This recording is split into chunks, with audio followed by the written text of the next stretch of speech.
I went legally blind in 1996 due to an AIDS-related condition called CMV retinitis. I'm totally blind in my left eye, and I have only limited peripheral vision with no central vision in my right eye, which allows me to see everything very out of focus and blurry.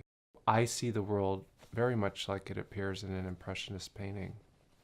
I started doing a series of self-portraits that I called my Blind Vision series, which it tries to encapsulate the emotional, psychological, and physical weight of vision loss. And I found that just using a standard film camera was not effective enough for what I wanted to do. So I actually turned to using a flatbed computer scanner. I'm going to spray a little of this glass cleaner on here because what I'm trying to do is duplicate what I have in my own vision, which is a lot of visual obstruction. So I try to find a way to represent what is going on with the floaters and the fact that I have no central vision.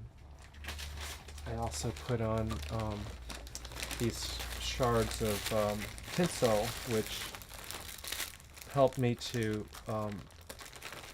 illustrate sort of the shattered aspect of my own vision and create other textures within the work so that it replicates some of what I actually experience.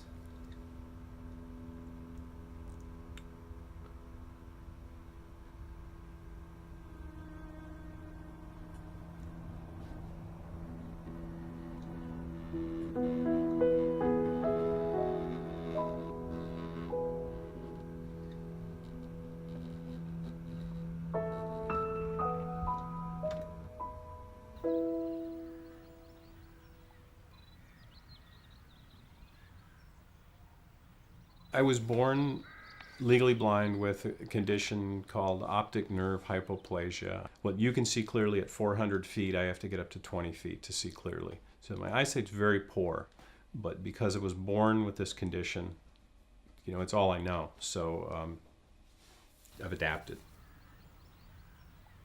With such poor eyesight, it's just wonderful how these new lenses and new technology can freeze action. This kind of detail, I've got a little clear sight about 3 inches from my face, so I'm able to get close and see the detail on the bee. And I've never been able to really look at bees up close because I did as a kid and got stung. I started taking pictures when I was about 9 years old. I had an old Argus, and I used to go around, photograph things, and take the film down to the drugstore and save up a little money and buy enlargements. When I look into the sky, I can see the moon, but I can't see stars. And I had a friend with a telescope, and he showed me stars through a telescope, and I thought, how do I connect the camera to a telescope? I had a guy in the neighborhood who I took it to his garage, and I said, I want to take pictures of the stars. And he told me what to do, and I opened the shutter and pointed a dark part in the sky, and that's how I got started. That's how I realized that optical devices could help me see things. Decided in my 20s I'd really like to scuba dive. I signed up for a class. Questionnaire said, do you have any disability that would get in the way of your doing this? And I said, no. And I remember the instructor in the pool waving at me, and I couldn't see him. And I told him, I don't have my glasses. Hit the water once I got certified and haven't turned back. I love it as much today as I did the first time I did it.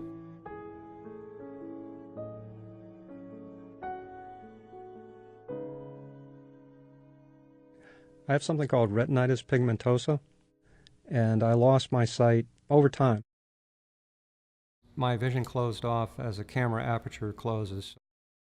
At a certain point, I decided that blindness wasn't going to crush my life, and I had some vision. I didn't know when it was going to go away, but whatever vision I had to use to some purpose. I found an old camera, and I was interested in that, and it pretty much grew from there.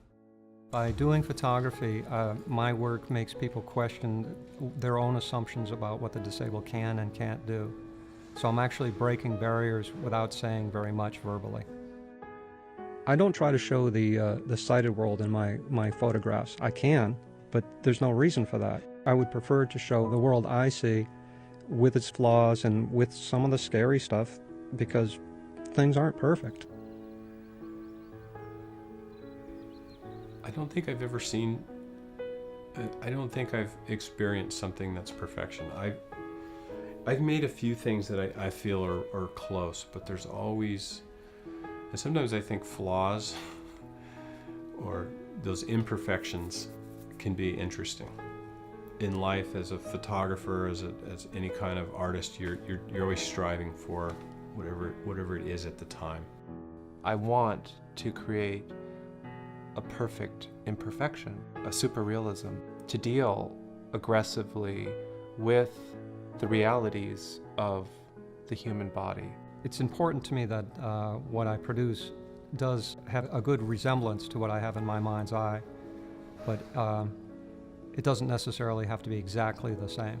Sometimes the struggle is worth the effort. I really want to create work that will make people think and maybe perceive life and view life in a different way. I think art has an amazing power to communicate and to change perspectives on so many things. And that's what I hope to do.